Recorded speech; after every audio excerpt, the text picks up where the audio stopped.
power, money, fame, betrayal. The story of the Black Mafia family isn't just about drugs and luxury cars. It's about two brothers who built an empire that changed America's criminal landscape. In the early 1980s, Demetrius Big Meech and Terry Southwest T Flenory started small on the streets of Detroit. What began as a local hustle soon transformed into a billion-dollar network stretching across the United States. They weren't just drug dealers. They became icons of street power, blending crime, music, and celebrity culture. Their empire sparkled with wealth, luxury, and fame. But behind the shine was a growing shadow of betrayal, jealousy, and law enforcement closing in. The Flenory brothers' rise was legendary, but their fall was inevitable. This is the inside story of how two men turned ambition into an empire, and how that same ambition led to their ultimate downfall.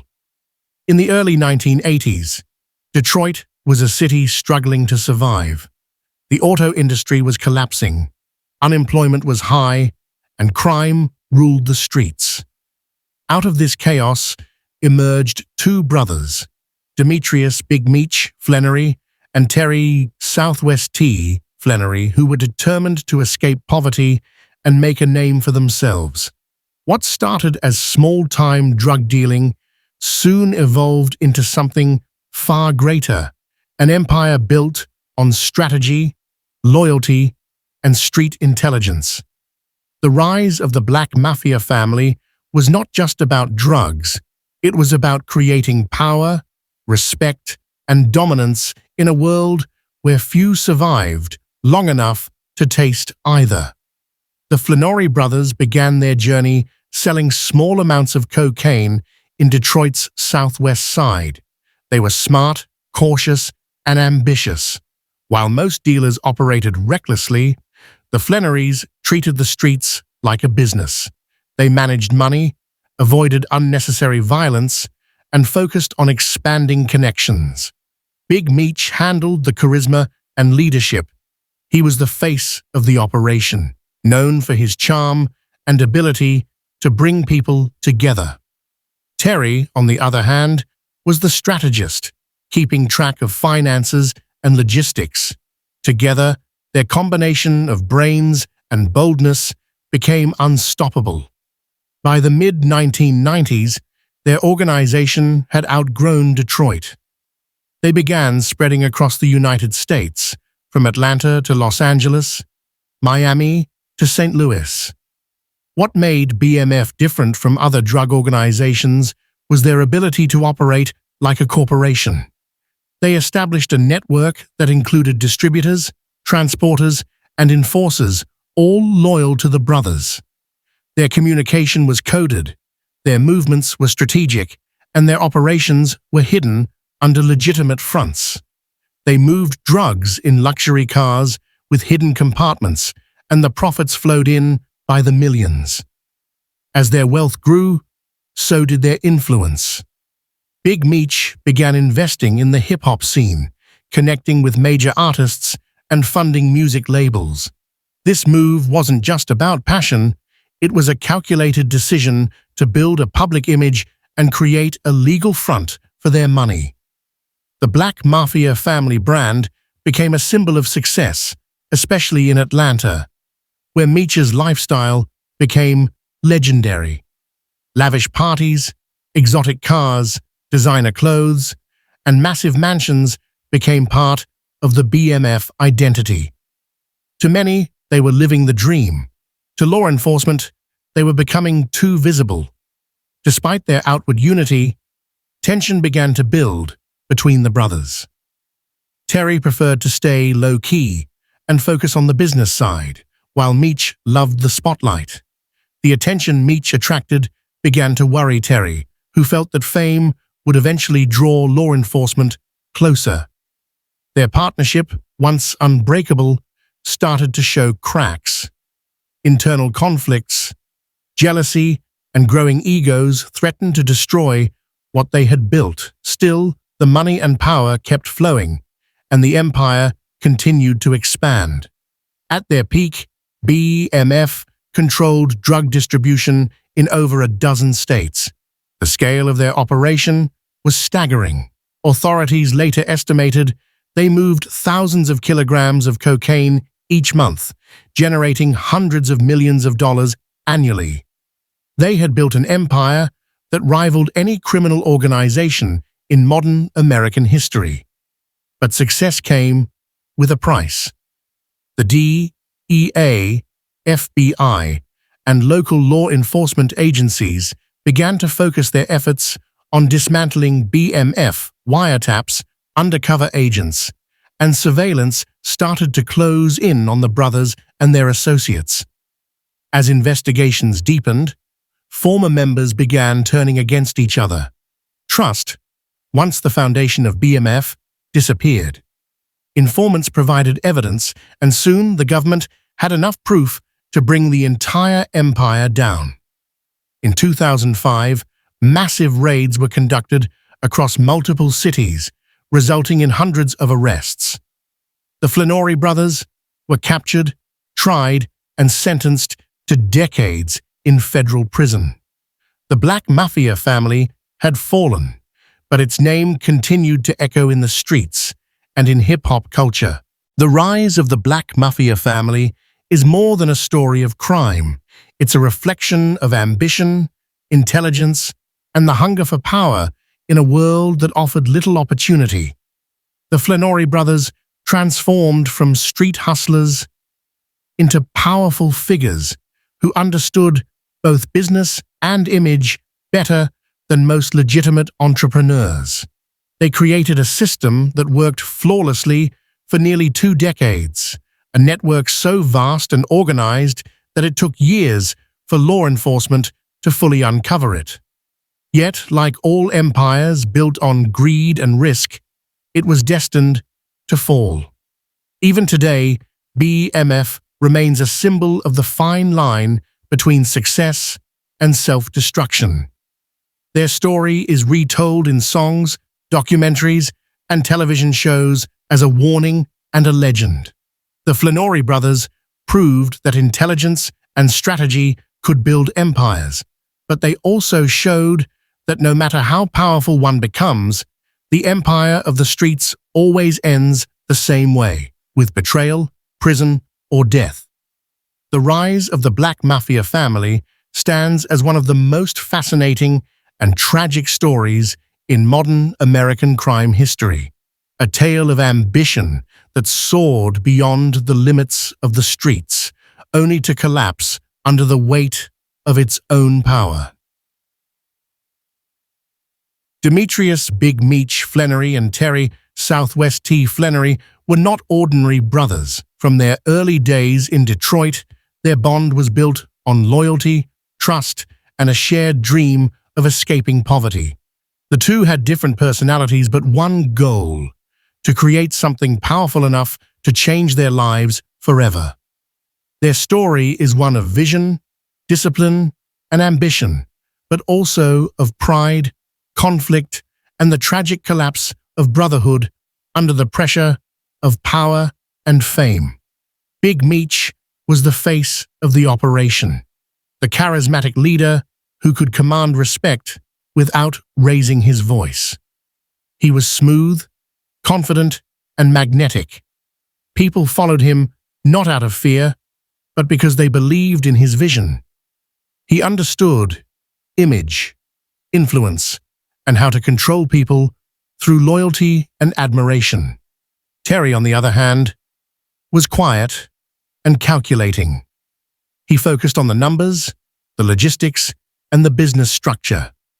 While Meech handled the streets and relationships, Terry managed the transportation lines, money flow, and organization behind the scenes. Their personalities balanced each other perfectly in the beginning. Meech's charm attracted people and built the brand, while Terry's discipline kept the empire running efficiently. Together, they created a system that was more professional and controlled than most criminal organizations of their time. They recruited trusted friends and family members, paying them well to ensure loyalty. Every person had a specific role, from drivers to distributors to accountants. Their organization operated like a business, clean, efficient, and loyal. By the late 1990s, the Flenory brothers had expanded beyond Detroit. They established major hubs in Atlanta and Los Angeles, turning those cities into centers of power. Atlanta became Big Meech's kingdom, filled with music, luxury, and nightlife. Los Angeles became Terry's base of operations, where he managed the flow of cocaine and handled high-level connections with suppliers. The brothers communicated through coded messages and burner phones, using trusted couriers to deliver instructions.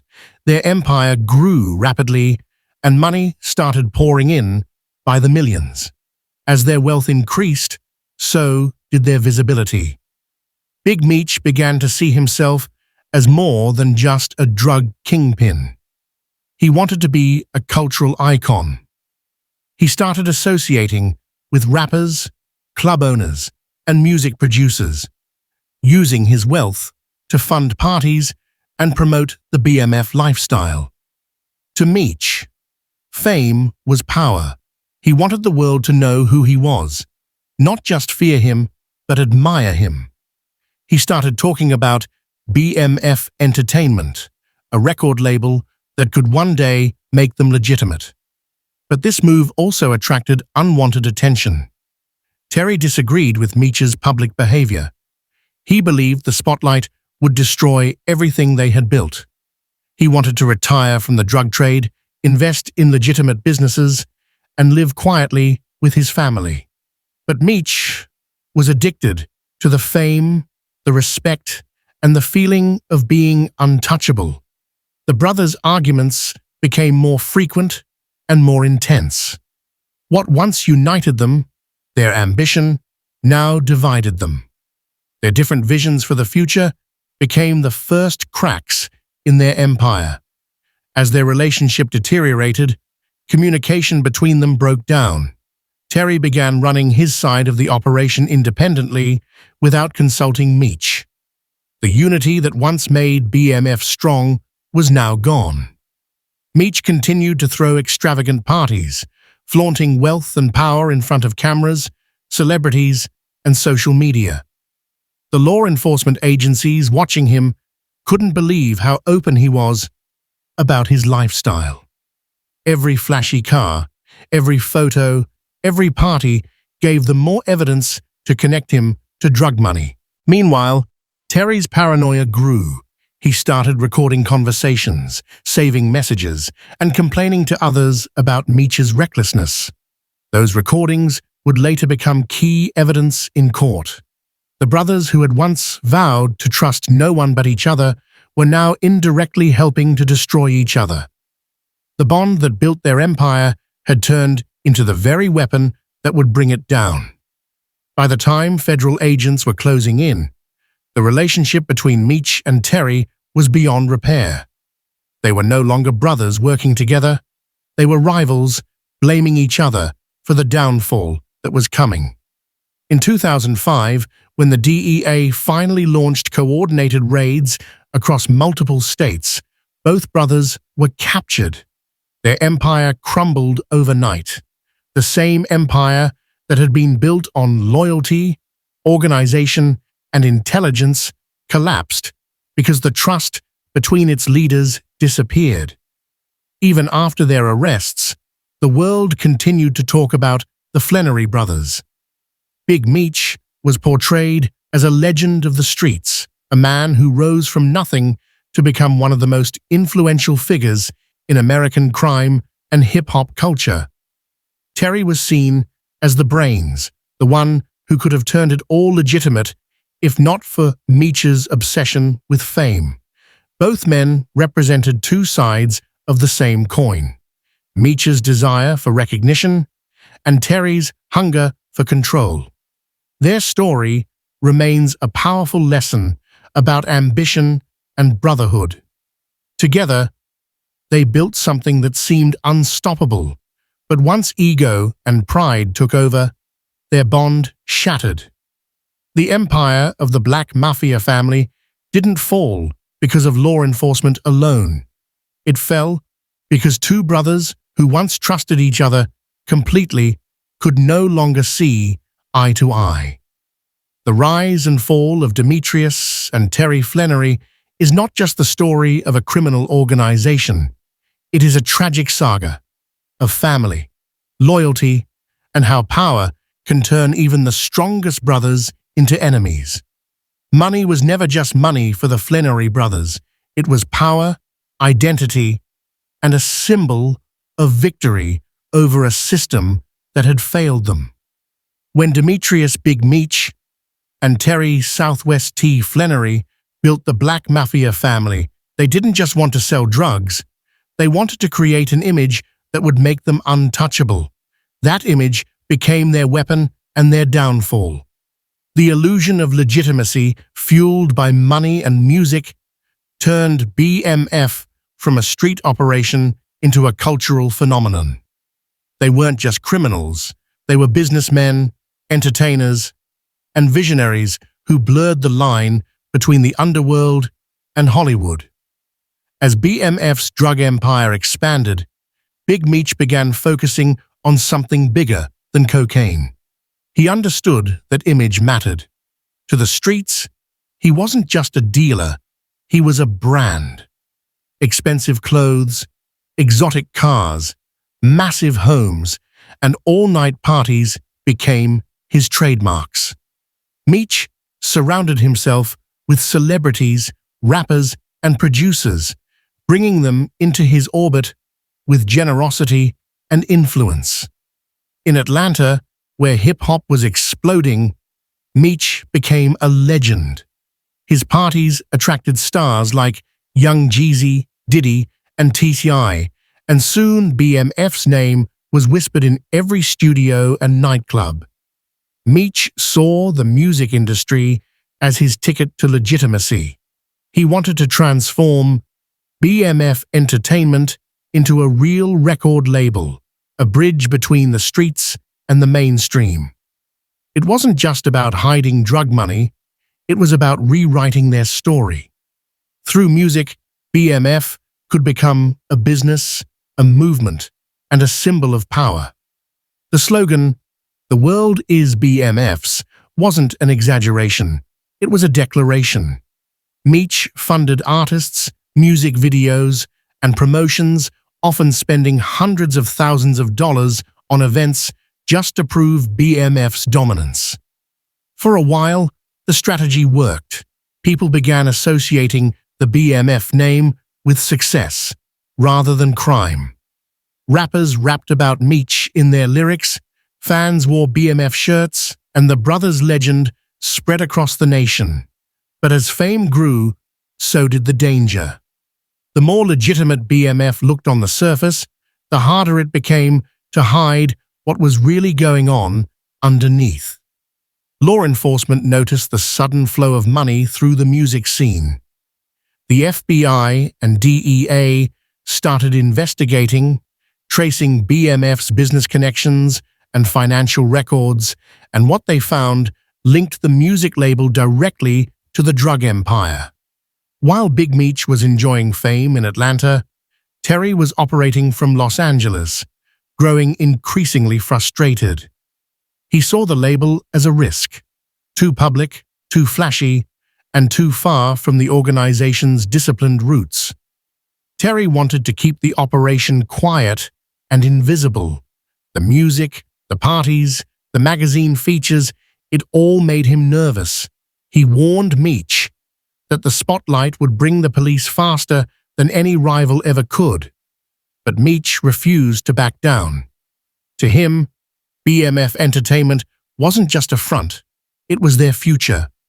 The illusion of legitimacy began to crumble when investigators started linking BMF's lavish spending to narcotics trafficking. Wiretaps captured conversations about money, product, and transport routes disguised as music-related business talk. Former associates began cooperating with authorities, revealing that the record label was being used to launder millions in drug profits. The glamorous lifestyle, once seen as proof of success, became evidence in court. Every club photo, every exotic car, every song lyric praising BMF turned into ammunition for prosecutors.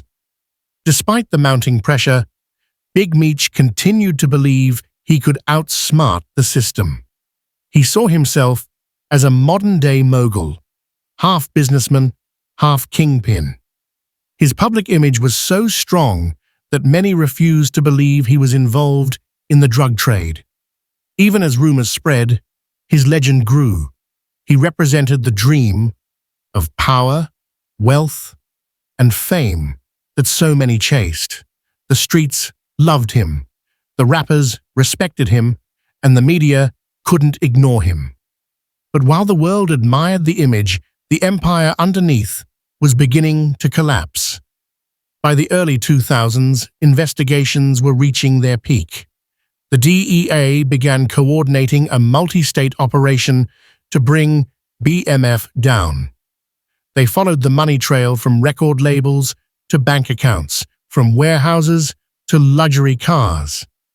The illusion of a legitimate business could no longer hide the truth. BMF was one of the largest cocaine distribution networks in American history. The brothers, who once dreamed of escaping poverty, had become too rich, too famous, and too visible to survive.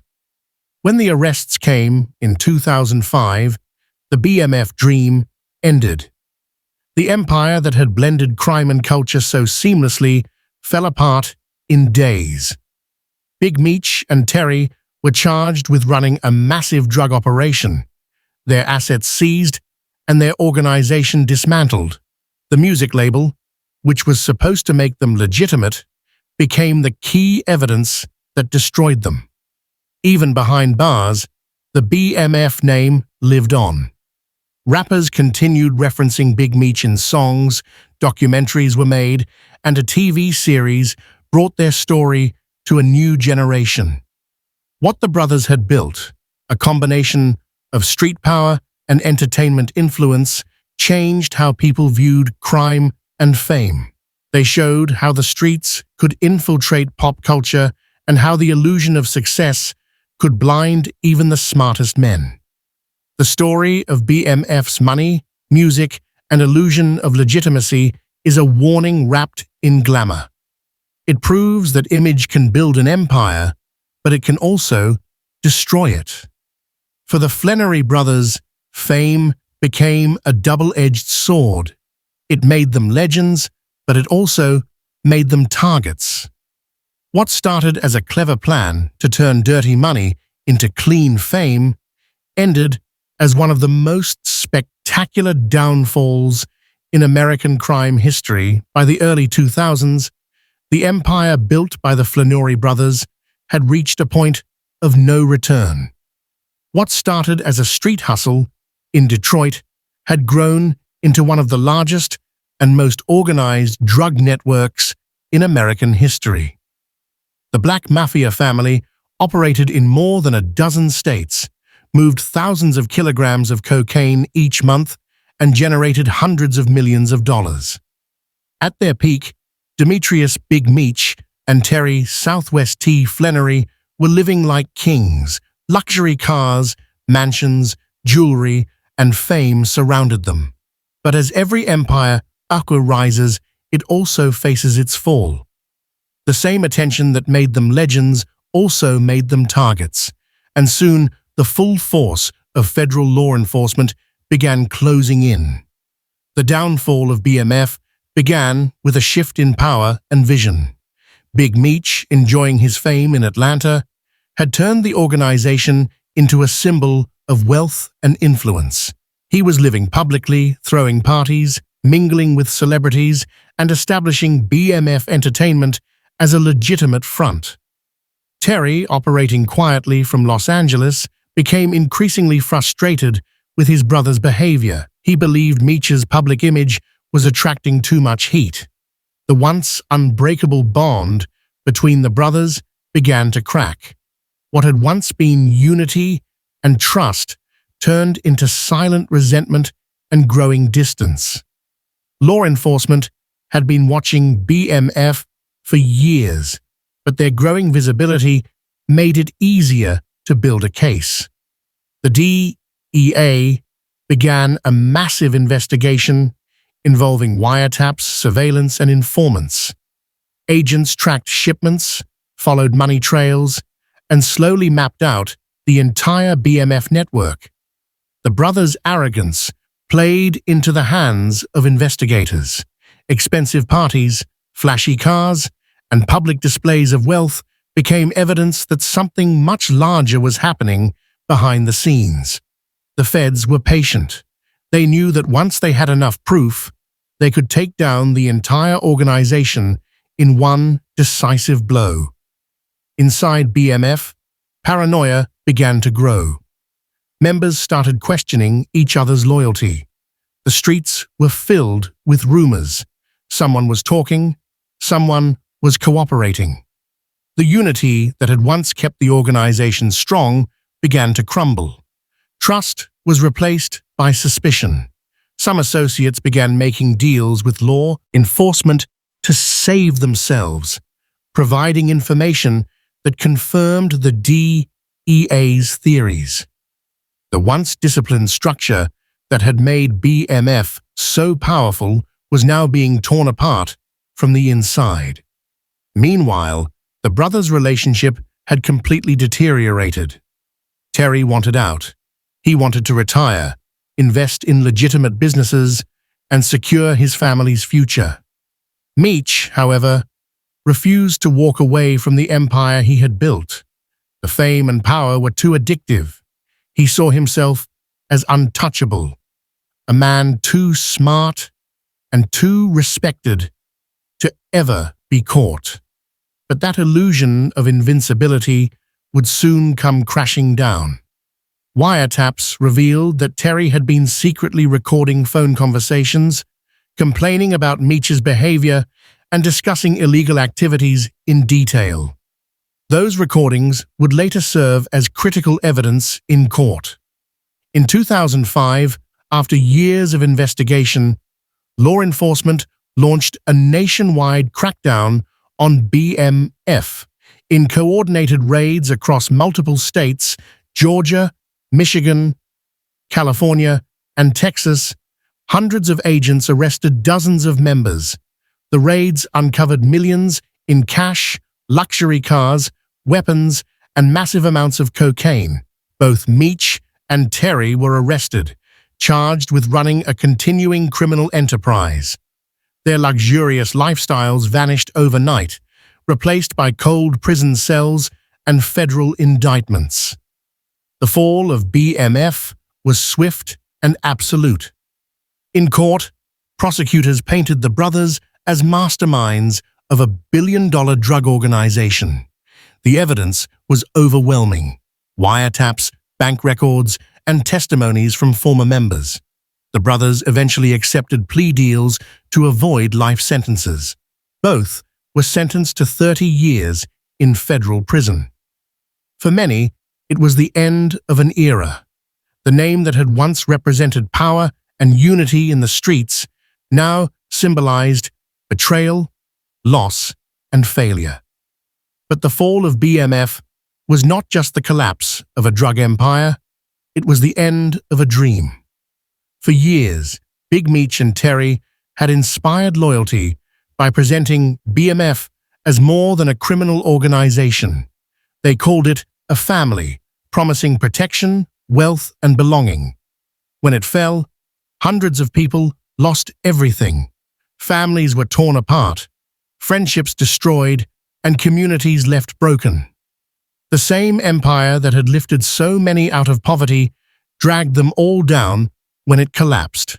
After their sentencing, the brothers went their separate ways. Terry served his time quietly, while Meech maintained his legend from behind bars. Meech continued to communicate with the outside world, spreading messages of loyalty and self-discipline, claiming that BMF's true purpose was misunderstood. He became a symbol in hip-hop culture, referenced in countless songs and interviews. The media turned their story into modern folklore, a tale of ambition, greed, and inevitable downfall. The fall of the Black Mafia family was not just the result of law enforcement pressure, it was the natural consequence of ambition that went too far. When greed and ego overtook discipline and unity, the structure that once made them strong began to rot from within. In the end, the empire didn't fall because it was weak. It fell because it became too powerful to hide. Today, the downfall of BMF serves as both a cautionary tale and a legend.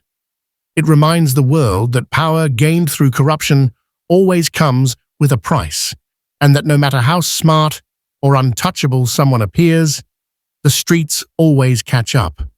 The fall of the Flenory brothers was not just a story of crime, it was the story of two men who reached the top of their world, only to lose it all to the very forces that made them great. The story of the Black Mafia family did not end with the arrests of Demetrius Big Meech and Terry Southwest T. Flenory. It transformed into something far greater, a cultural legend. The empire they built from the streets of Detroit left a legacy that continues to shape music, fashion, and urban culture today. But behind the glamorized myth lies a complex truth. The rise and fall of BMF carries lessons about loyalty, greed, vision, and the cost of ambition. The legacy of the Flenory brothers is not just about what they achieved, it's about what they lost, and how their story still influences the world long after their empire crumbled. When the Flenory brothers were sentenced to 30 years in prison, many thought the name BMF would disappear, but instead it grew stronger. Rappers began to immortalize Big Meech in lyrics, seeing him as the ultimate symbol of power and street success. Rick Ross's famous line, "I think I'm Big Meech, Larry Hoover," became an anthem that turned Meech into a legend far beyond the criminal world. Documentaries, interviews, and eventually a hit TV series brought their story to new audiences. For many, BMF became more than a name. It became an identity, representing hustle, ambition, and the dream of rising from nothing to everything. From behind bars, Big Meech continued to shape the BMF legacy. He